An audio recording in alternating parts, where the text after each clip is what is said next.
Hace ya mucho tiempo, en la majestuosa ciudad de Toledo, vivía un joven llamado Pedro Alfonso de Orellana, uno de los últimos descendientes de una noble familia castellana.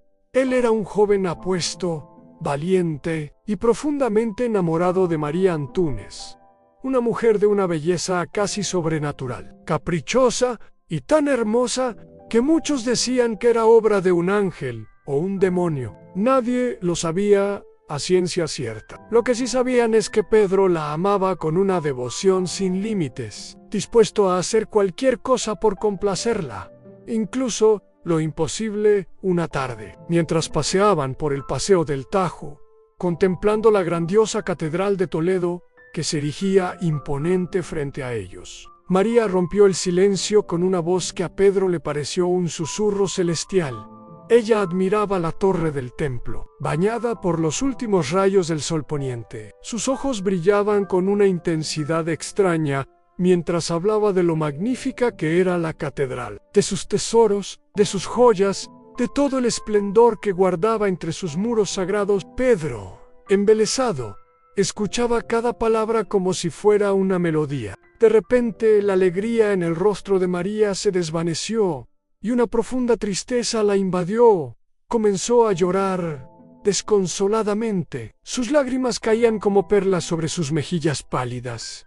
Pedro, alarmado y desesperado por verla así, le suplicó que le dijera que la afligía, que dolor oscurecía su corazón. Él le juró que haría cualquier cosa para devolverle la sonrisa, incluso si eso significaba arriesgar su propia vida. Entre sollozos, María finalmente confesó la causa de su pena. Le contó que el día anterior había estado en la catedral para las festividades de la Virgen del Sagrario, patrona de Toledo. Allí, en medio del fervor y la devoción, sus ojos se posaron en algo que la cautivó por completo: una ajorca de oro que adornaba la muñeca de la imagen de la Virgen. Era una joya de un valor incalculable, una obra de arte tan exquisita que desde ese momento no podía dejar de pensar en ella. Quería esa ajorca, la deseaba con toda su alma, y la idea de no poder tenerla la sumía en una profunda melancolía. Le dijo a Pedro, con lágrimas en los ojos, que dormiría sobre un lecho de espinas si no conseguía esa joya. Pedro se quedó sin palabras, petrificado. Lo que María le pedía era un sacrilegio, un acto impensable: robar en la catedral, profanar la imagen sagrada de la Virgen. Era algo que superaba cualquier límite. Él, un cristiano devoto, un hombre de honor, no podía concebir tal acto. Miró a María. Su belleza ahora le parecía casi diabólica, un reflejo de la tentación que lo estaba arrastrando a la perdición. Por un momento, pensó en abandonarla, en huir de esa mujer que lo empujaba hacia el abismo. Pero su amor era más fuerte que su razón, que su fe, que su propio miedo. La amaba demasiado, y la idea de perderla era un tormento más grande que el de cometer el pecado. Pedro luchó con su conciencia. La imagen de la ajorca y la tristeza de María lo perseguían en sus sueños. Las palabras de su amada resonaban en su cabeza una y otra vez: yo la quiero, la quiero. Finalmente, vencido por el amor y la desesperación, tomó una decisión. Iría a la catedral esa misma noche y tomaría la ajorca para ella. Sabía que estaba condenando su alma, pero no le importaba si con ello podía ver a María feliz de nuevo. Al caer la noche, una noche oscura y tormentosa, Pedro se dirigió a la catedral. El viento aullaba entre las antiguas calles de Toledo, y la lluvia golpeaba con fuerza los muros de piedra. El templo, a esa hora, parecía un gigante dormido, un lugar lleno de sombras y misterio. Con el corazón latiéndole con fuerza en el pecho, logró entrar sigilosamente. La catedral estaba en una penumbra casi total, apenas iluminada por la luz de unas cuantas lámparas votivas que parpadeaban como estrellas moribundas. El silencio era abrumador, un silencio solemne y pesado, que parecía aplastarlo. Cada paso que daba resonaba en la inmensidad de la nave, haciendo eco como un martillo en su conciencia. Avanzó lentamente, con el miedo aferrándose a su garganta. Hacia la capilla donde se encontraba la Virgen del Sagrario, las sombras danzaban a su alrededor, creando formas fantasmagóricas. Le pareció ver los rostros de los santos en las estatuas, mirándolo con desaprobación. Los ángeles de piedra parecían susurrarle advertencias. Finalmente llegó ante la imagen de la Virgen. Allí estaba ella serena, majestuosa, con la ajorca de oro brillando débilmente en su muñeca. La joya parecía palpitar con una luz propia, llamándolo, tentándolo. Pedro se arrodilló, temblando de pies a cabeza. Recitó una oración, pidiendo perdón por lo que estaba a punto de hacer. Luego, se puso de pie y con manos temblorosas subió las gradas del altar. Estiró el brazo para alcanzar la ajorca. Sus dedos rozaron el oro frío.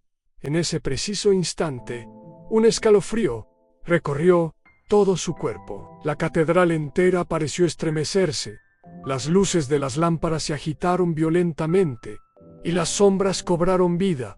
Las estatuas de los santos, los ángeles, los demonios tallados en los capiteles, los reyes y obispos sepultados en sus tumbas, todos parecían moverse, girar la cabeza, mirarlo con ojos vacíos y acusadores. El horror se apoderó de Pedro, un grito ahogado escapó de sus labios mientras retrocedía, tropezando. El mundo a su alrededor se convirtió en una pesadilla giratoria. Las figuras de piedra parecían descender de sus nichos, acercándose a él, rodeándolo. Susurros fantasmales llenaron el aire, acusándolo de su crimen.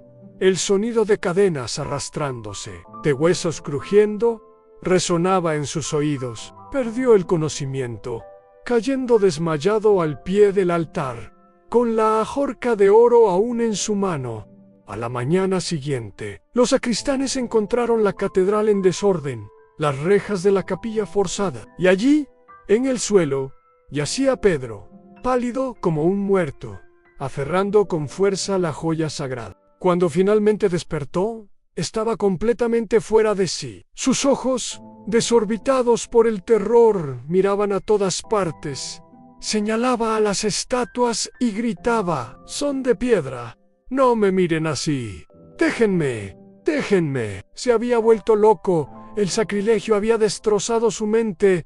Dicen que María Antúnez, al enterarse de lo sucedido, nunca más fue la misma. La culpa y el remordimiento la consumieron, y su legendaria belleza se marchitó como una flor sin agua. Pedro pasó el resto de sus días encerrado, perdido en su locura, atormentado por las visiones de aquella noche terrible en la Catedral de Toledo y la ajorca de oro, la causa de toda la tragedia. Fue de vuelta a la muñeca de la Virgen, donde continúa brillando como un mudo testigo de una historia de amor, obsesión y locura. Una leyenda que nos recuerda que hay deseos que es mejor nunca cumplir porque su precio puede ser demasiado alto, incluso para el amor más grande. Gracias por acompañarme en este viaje a las leyendas de Becker. Si te ha gustado esta historia, no olvides darle a like y suscribirte para no perderte las próximas.